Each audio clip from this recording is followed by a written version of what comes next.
Hello YouTube, Tim here, and I'm not sure that I've ever really shown you the way that I go ahead and sand the bows for prepping them to decorate with the wood grain. I know I've shown the actual decoration process with wood grain, but I don't know that I've gone ahead and shown how I get to that point where it'll look good. If you just do it on a naked, smooth bow, it will look okay. You can make it look okay, but it won't take very many coats. It'll rub off a lot easier, and it just won't look quite as nice. It'll look good, but it won't look awesome. So I have some, again, coarse sandpaper, about 80 grit. You could go up or down depending on the effect you want, or the type of wood that you're trying to simulate. Some woods are very dense and you don't want a lot of wood grain, but still, having some grain in there helps a lot of the shoe polish to adhere, and it'll prevent it from getting rubbed off. It'll also make it easier to make multiple coats. So the first thing I'd suggest doing is grabbing a respirator. Just go ahead and get a mask so you're not breathing in PVC dust. And then I'm taking it just by hand, starting up at one side, pushing firmly, and rubbing. Yeah, I know it's simple, but the point is, when you get to areas like the longer areas in the limb, if you go like this in nice big strips, take a look at that. Can you see it? Let's put it in the light.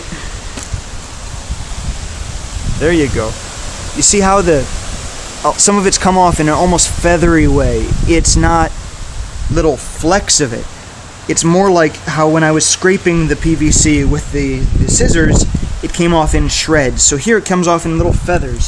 So if you do it in nice, long, even stretches like that, that's what you'll get. And that's very easy to just bang right out of the sandpaper, and then you're left with basically clean, fresh sandpaper.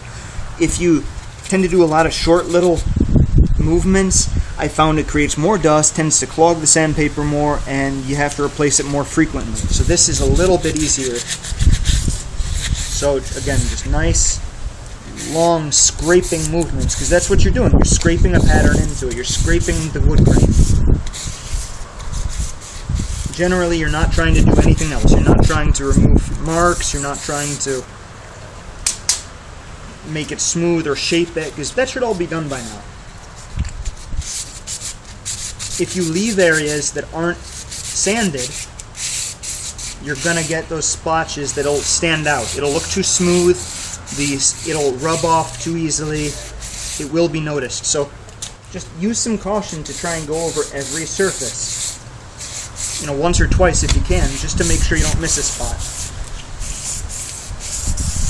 Let's go over here as we're working down. I don't really need to do the very middle because that's going to be covered. Nevertheless, I'm not exactly sure where the grip will end, so I will go into it a few inches. Now start on the other side. You do the other limb exactly the same as you do the first limb. I just start at the top, try and get that out of the way first, because those little finely curved areas are the hardest to do. But if you do that, the rest is smooth sailing. Cool. So then it really is just nice, big, easy movements all up and down the limb.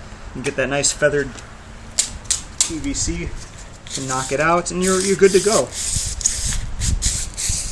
That's a nice way to finish a bow. Not my favorite, but it's very nice. I really do like the leather a little bit more, although that's harder to apply.